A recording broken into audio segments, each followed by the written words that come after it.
The lucky penny. Earl was making a sandwich. The sky was blue. The sun was shining. "It is so nice outside," said Earl. "I think I will take my sandwich out for a picnic." He packed up his sandwich and a cold bottle of milk and walked out into the sunshine.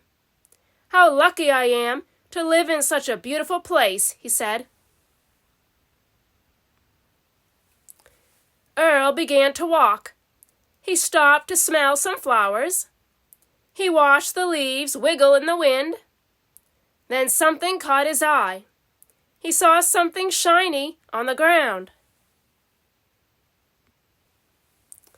"A penny," said Earl. "But is it facing up?" "It is! A lucky penny!" Earl felt great as he tucked the lucky penny into his coat pocket. But clouds were forming in the sky.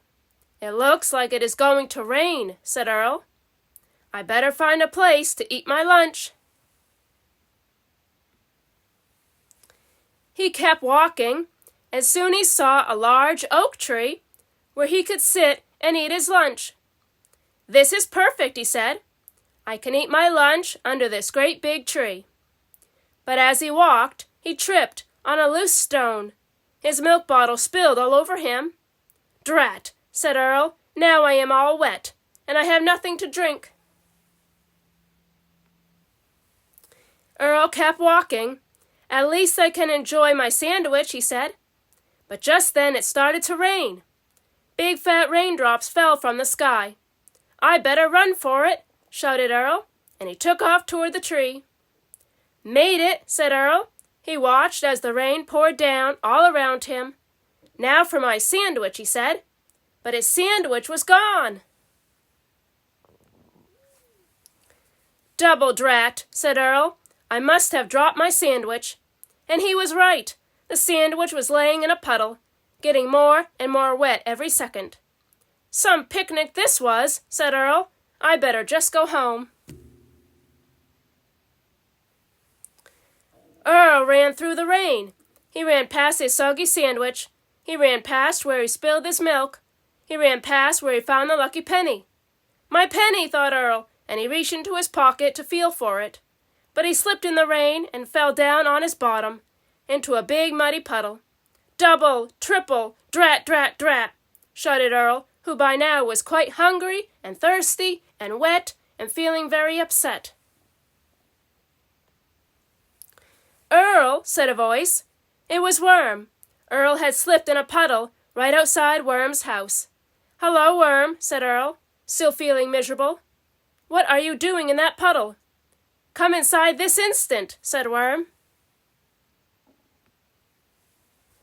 Worm gave Earl a chair by the fire to warm himself up.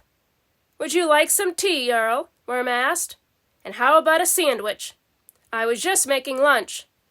"Thank you, Worm. I am feeling much better now," said Earl.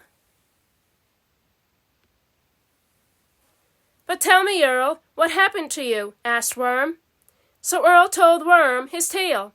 He told her about the blue sky, and the picnic, and the lucky penny, and the spilled milk, and the rainstorm, and the soggy sandwich, and the puddle. "But at least I have my lucky penny," said Earl. "Lucky penny," said Worm, "but you spilled your milk. You dropped your sandwich. You fell in a puddle. I do not think that is a lucky penny at all." "But Worm," said Earl, taking a bite of his sandwich, "how lucky I am to have a friend like you." "Ah, you are right," said Worm. "That is a lucky whoops." Worm dropped her mug. It fell to the ground. Tea spilled everywhere. Worm sighed. "Earl," she said, "can you do me a favor?" "Anything," said Earl, taking another bite. "Can you please take your lucky penny somewhere else?"